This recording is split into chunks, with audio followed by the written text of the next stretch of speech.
Olá, voltamos com o programa A Notícia de Frente, 6 horas e 39 minutos. E agora vamos diretamente lá para a Câmara de Vereadores, porque nesta última segundona teve lá a limpeza de pauta e as contas foram aprovadas com, pelo menos, 12 irregularidades, contas da Prefeitura.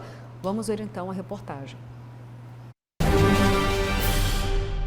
Bom dia para vocês da bancada e a todos que nos acompanham aqui no A Notícia de Frente. A expectativa é que seja discutido hoje aqui na Câmara Municipal de Cuiabá o projeto que foi encaminhado pelo prefeito Emanuel Pinheiro para a regulamentação do Prêmio Saúde aos profissionais de saúde de Cuiabá. A principal discussão para entrar em pauta hoje é a questão da regulamentação do Prêmio Saúde com os critérios que serão adotados para poder pagar de forma muito transparente os profissionais da saúde que têm direito a receber esse prêmio.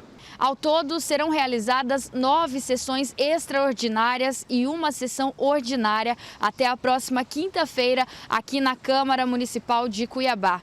O objetivo é discutir todos os assuntos pendentes para este ano. Mantivemos as sessões ordinárias de terças e quintas-feiras de manhã e as extraordinárias no período vespertino. Evidentemente, como a gente tem que fechar a pauta, apreciar todas as matérias, eu não creio em possibilidade de pedido de vista. Eu creio que a Câmara Municipal de Cuiabá, antes de entrar em recesso, por obrigação, tem que apreciar todas as matérias. As imagens são do Agnaldo Gomes, apoio de Francisco Borges, Nayana Bricá, para a Notícia de Frente. Tá certo, Nayana, obrigada pelas informações. Olha, gente, vamos tentar entender um pouquinho melhor essa situação, nessa limpeza de pauta aí, e algumas críticas em relação às contas aprovadas da Prefeitura, mesmo com 12 irregularidades. Então, eu vou chamar aqui um destaque do portal Gazeta Digital, que tem até o saldo aqui, viu? Por 20 votos contra 4 vereadores. Ou seja, a oposição ficou ainda menorzinha, bem pequenininha, encolheu, gente, porque nós estamos ventilando aqui números de 8 vereadores, até 10, o limite aí dessa oposição, mas aqui para as contas, ó, a oposição desceu, viu? Sim. E muito. Vamos lá, quem criticou aqui o fato de ter 12 irregularidades, um dos vereadores é o Dilemário Alencar, está citando aqui pedaladas fiscais do prefeito, já que, pelo menos entre as 12 irregularidades, tem de natureza grave e gravíssima na utilização dos recursos da Prefeitura. Entre os apontamentos citados está o repasse de 52 milhões de 1/10 ao Poder Legislativo. O montante foi de 4,5% a mais do que havia sido fixado no orçamento do município em 2018, já que estamos falando das contas do ano de 2019, tá, gente? Vou abrir aspas aqui da vereadora Michele. Olha, nós já temos o parecer do Ministério Público de Contas mostrando a realidade. Foram encontradas 12 irregularidades, das quais 9 são graves e gravíssimas, foram mantidas. Por isso, o parecer dele foi de que não poderia ser aprovada dessa maneira. Nosso posicionamento precisa ser muito criterioso, porque claramente o prefeito fez uma manobra para jogar dívidas para outro ano, enquanto nós vemos cirurgias paradas e falta de medicamentos, disse a vereadora.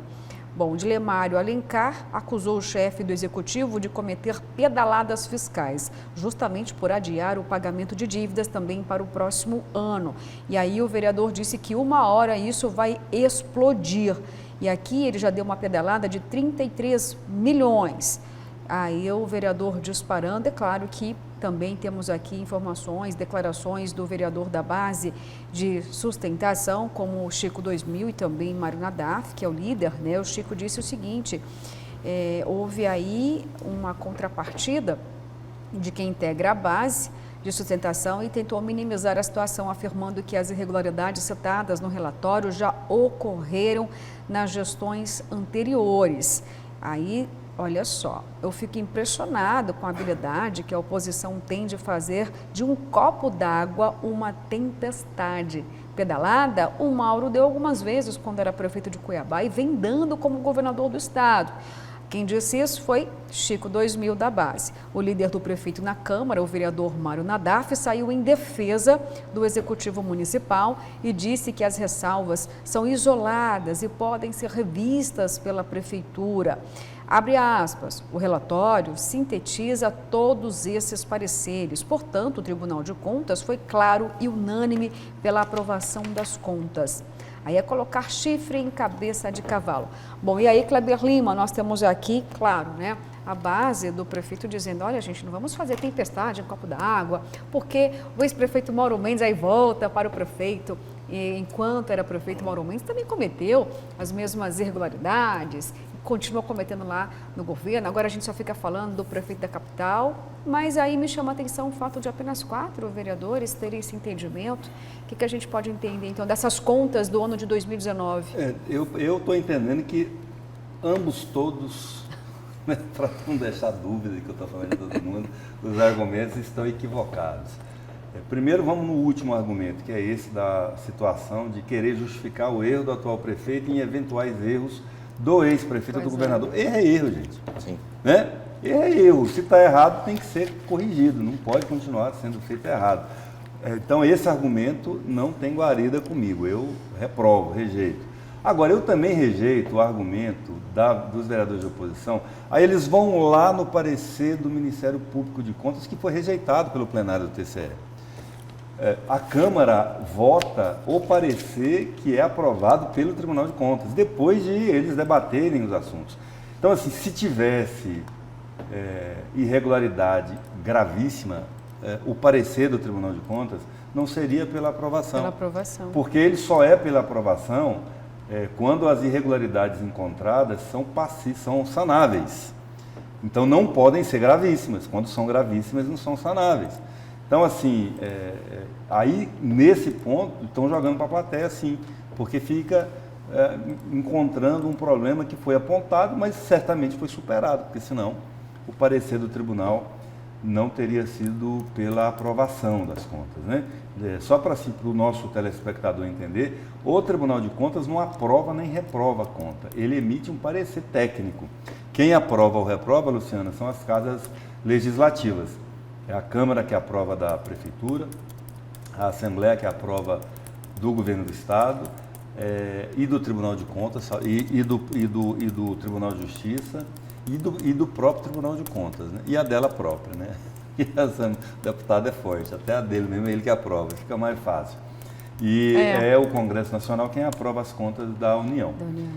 Uma informação também que foi tocada aí, lida na própria matéria do Gazeta Digital.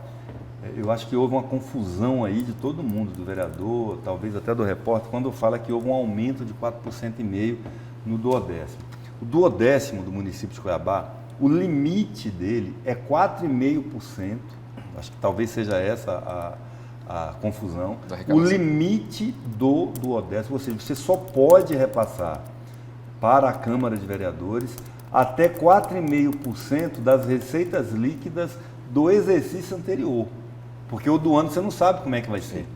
Então, assim, só pode ser passado para a Câmara, só pôde, né, ter sido repassado para a Câmara de Cuiabá em 2021, que é o ano que nós estamos, até 4,5% das receitas correntes líquidas de 2020. Então, se passou a mais, aí sim você tem uma irregularidade, a menos que você tenha as excepcionalidades. Às vezes você pode repassar a título de infraestrutura. Então a Câmara precisou de uma reforma, de uma construção de algo. Aí me parece que tem essas exceções, mas para custeio não pode, né? Até para evitar que o duodécimo seja uma moeda de troca, né? Política para aprovação de contas, essas coisas todas. Tá certo, Kleber Lima. Olha, agora preciso chamar ao vivo, daqui a pouco a gente pode falar sobre isso, mas eu preciso entrar ao vivo agora com o repórter Antônio Carlos Silva novamente, porque está acontecendo nesse momento uma manifestação lá em Várzea Grande, tem relação direta com os professores do município. Antônio Carlos, já temos aí você ao vivo, traga para a gente todas as informações, o que está acontecendo aí em frente à Câmara de Vereadores de Várzea Grande.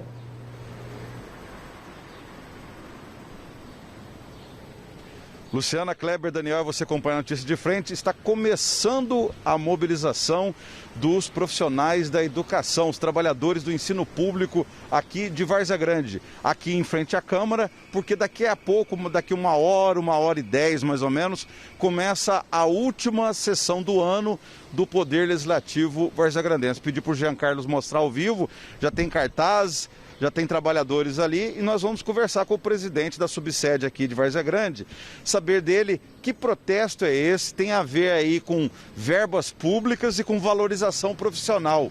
O que está acontecendo nas contas da Secretaria Municipal de Educação? Presidente Juscelino, bom dia. Bom dia, Antônio Carlos, bom dia, ouvintes do programa A Notícia de Frente. Um abraço aí a Luciana, ao Daniel e ao meu amigo Kleber Lima. Nós somos colegas de movimento estudantil na década de 90, onde o Kleber é o nosso presidente da Associação Mato Grossense dos Municípios. Nós estamos hoje aqui fazendo este manifesto. Primeiramente, nós queremos cobrar dos vereadores, para que os vereadores cobrem do prefeito Calil Baracate que o prefeito possa cumprir as leis. Por quê?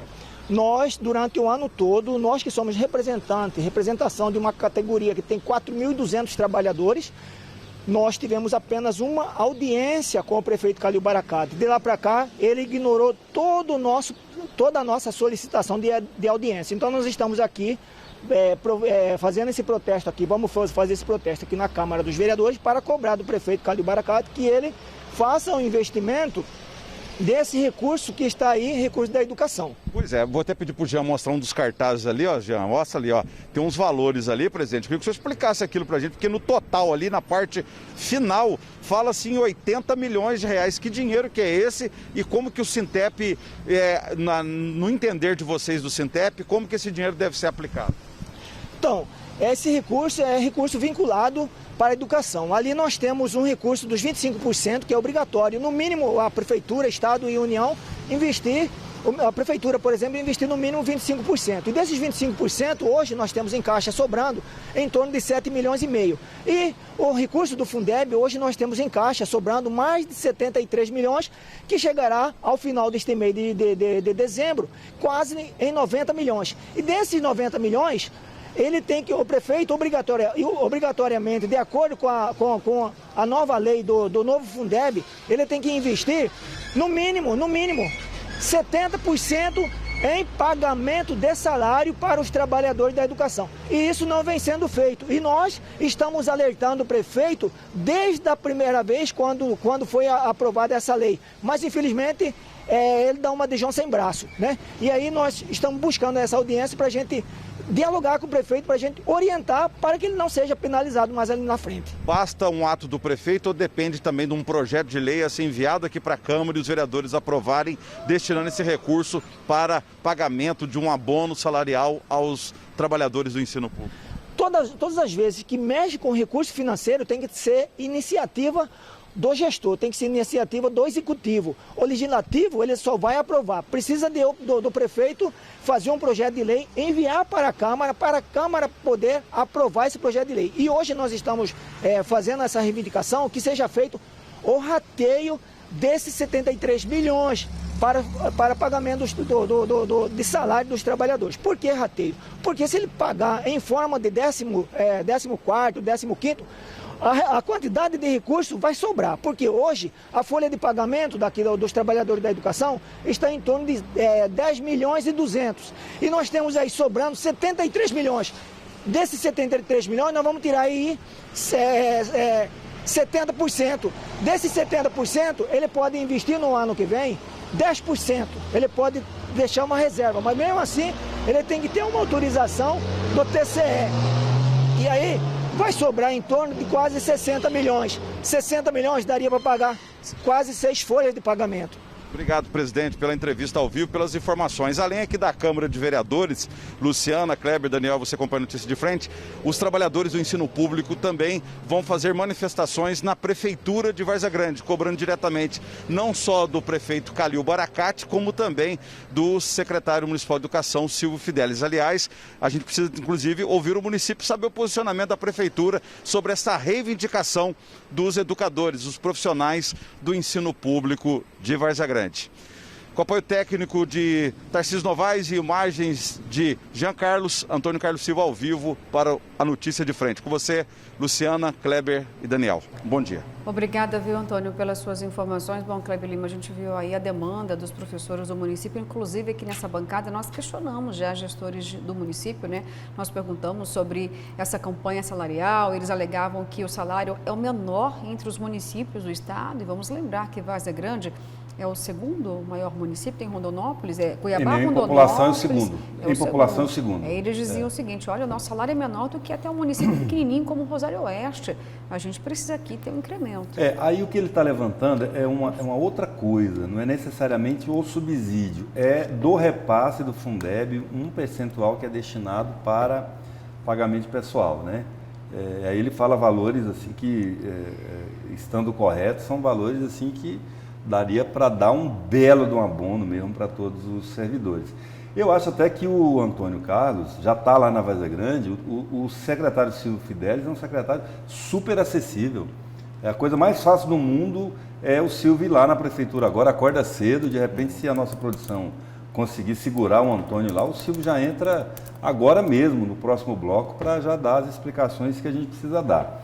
Eu quero aproveitar aqui para poder mandar um abraço para o Juscelino. O Juscelino, a gente foi militante juntos do Movimento Estudantil. O irmão dele, João Dias, foi meu diretor na AME, na Associação Mato Grossense dos Estudantes. Figuras assim muito corretas, pessoas muito decentes, que estão aí. O Juscelino é professor desde aquela época, né? Então é professor mesmo de carreira, é devocionado para a função, vocacionado. E a minha admiração pelo trabalho que ele faz como professor, como militante, da causa, né? Porque uma coisa é você ser um bom profissional. Tem muita gente que é ótimo profissional na área que ele escolheu. E aí, além de ser um bom profissional, de cumprir, ainda se dedica ou dedica parte do seu tempo à categoria, à missão que aquela profissão exige. Então, assim, admiração aos jornalistas, que além de serem jornalistas, repórteres, editores, apresentadores, enfim, ainda vão para o sindicato representar os interesses da categoria, os médicos e os professores. Então, Celino, aí meu abraço, minha admiração, meu reconhecimento a você. E o nosso repórter cinematográfico aqui, o Coité, está dizendo que foi seu colega, no qual... no 44 Batalhão, Companhia de Apoio. Em que ano que vocês serviram? 89. Foi mais ou menos quando eu conheci ele. Estava saindo do Exército. E ele lá, Celino, para você lembrar o nome dele, era o Soldado Fernandes. E agora o nome dele é Dias. Por que você estava falando que ele é Moura? Dias Moura? Lá era Moura. Lá era Moura. Aí feito, aqui foi um dia de encontros, né? O Vinícius já dizia que a vida é a arte do encontro, embora haja tantos desencontros pela vida. É verdade, concordo, bem, é isso aí. E eu quero também cumprir um compromisso que você fez aí, em meu nome, eu vou cumprir com alegria. Opa! De mandar um abraço para Jaqueline. Não é Jaqueline, Cecília, filha da Marlene, né? Exatamente, Cecília, filha da Marlene, presidente da Associação dos Ambulantes de Comida de Rua. A gente teve uma relação bacana um tempo atrás, quando eu ocupava um cargo público, e a gente estava assim, no esforço de regulamentar a exploração desse serviço de comida de rua em Cuiabá. Eu, particularmente, amo comida de rua. Eu vou nos bairros assim, quando eu vejo pipoca, espetinho. Aqui na Praça Santos Dumont, no centro, tinha uma feirinha assim, acho que ainda tem, um dia da semana com comidinhas de rua. Eu sou assim, apreciador, viu? Um abraço aí, Cecília, para Marlene também, uma batalhadora. Eu também, abraço e parabéns, porque ela vai fazer a doação da boneca, viu, para a gratidão, Pérola. Né? A nossa gratidão. Gratidão total, obrigada pela ação, pelo gesto. E olha só, e você falou de comida de rua, sou fã também, principalmente do espetinho, tá? E aí eu lembrei de algo, gente. Daniel, você já fez um brinde com um copo de plástico? Claro. Já fez? Com um copo de plástico? Já brindou assim? Pois é, porque olha, autoridades ontem fizeram esse brinde, eu estou falando lá da inauguração de Várzea Grande, pode ser aí o fim, uma página virada do desabastecimento, e a gente está vendo momentos aí em que o Botelho, o primeiro secretário da Assembleia, o governador Mauro Mendes, senador Jaime Campos, muitos políticos, Neri Geller também estava lá. Eles chegaram a tomar essa água e aí eu vou ter aqui reproduzir uma fala do meu querido amigo jornalista Abdallah Zarur, porque nesse momento em que houve aí um brinde, eles estavam tomando água, brindaram, o governador disse o seguinte: olha, essa água aqui é melhor do que aquela que o Wilson Santos bebeu no programa eleitoral. Eu, particularmente, estava um pouquinho afastada, né? E o Abdallah está cristalina, né? O Abdallah, olha, você ouviu, Luciana, o que o governador acabou de dizer? Aqui na TV Gazeta. Um debate das eleições, exato. O copo de água. Nesse estúdio, eu acho, inclusive, não foi, Coité? Foi exatamente nesse estúdio. Bebeu água suja? É que nesse estúdio aqui, mais ou menos nesse lugar que era boa ainda. Isso. Foi o copo de água mais indigesta que eu já vi alguém beber em toda a minha vida. Se aquela água suja que o Wilson bebeu não matou, é essa cristalina aí da Mazagrande. Todo mundo ficou sorridente. De poço. Água de poço. Pois é, eu disse assim, como assim, Abdallah? O governador disse isso, ele falou, disse isso, lembrou que é o copo de água suja que o ex-prefeito, então, à época, no caso, provocado pelo Wilson saudoso Santos. Walter Rabelo. Exatamente. Saudoso Walter Rabelo. Foi exatamente isso que aconteceu. Eu não lembro se o Mauro era candidato naquela eleição. Acho que ainda não era. Acho que não, ainda não. Você lembra, você vê como ficou marcado, né, aquilo. E o Wilson Safo, como era, bebeu sem fazer cara feia. Fez carinha boa ainda. Exato.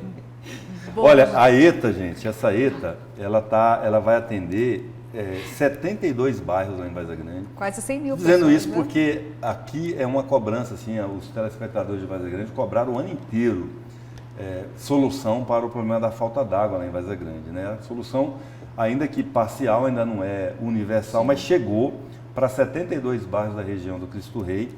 A ETA do Grande Cristo Rei produzirá 320 litros de água por segundo, ou 27,6 milhões de litros por dia. É água pacatiça, né? Como se fala aqui na região. Para não faltar mais água da torneira, né? É para abrir a torneira e ter água lá, né, Cleber? E aí tem outra que o governador falou lá, que está a ETA da Barra do Pari, que lá no Chapéu do Sol produzirá, essa está em fase de licitação, com recurso do governo do estado, mais 26 milhões, produzirá mais 250 litros por segundo, ou 21,6 milhões de litros de água por dia.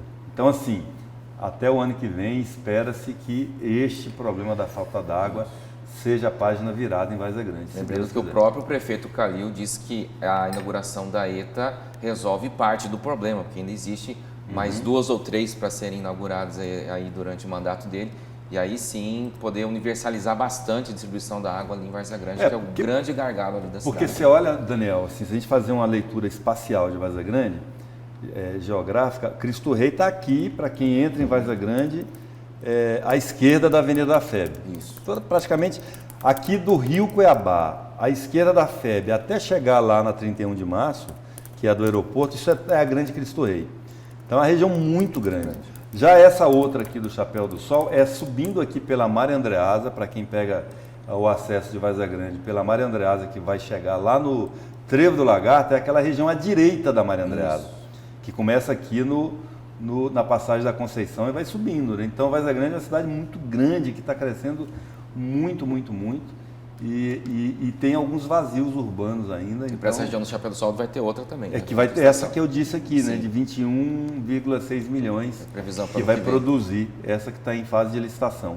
Parabéns aí ao prefeito e ao governador, né? Aliás, o PIB da política de Mato Grosso estava reunido lá ontem, bebendo água da torneira. Cristalina. Parabéns. E aí até o nosso querido amigo jornalista Abdallah Zarur está lembrando aqui, olha, o governador só se lembrou da água suja que o Wilson Santos bebeu. Por quê? Porque Mauro perdeu a campanha. Ele disputou aquela. O Wilson Santos disputou aquela, viu? Está dizendo aqui, olha, foi em 2008, perdeu para o Wilson, que foi reeleito. Ele estava aqui, então ele viu. O Mauro ganhou em 2012, por isso que Mauro jamais esqueceu aquele copo d'água que o Wilson Santos tomou. Mas aí ontem, Mauro Mendes, como governador, tomou água e limpa, né? Levou a melhor, eu diria assim, não vai ter risco nenhum para a saúde. E hoje está todo mundo amigo também, né? Está todo mundo amigo, com certeza. O Wilson é vice-líder do governo do Mauro Mendes na Assembleia. Eles se perdoaram.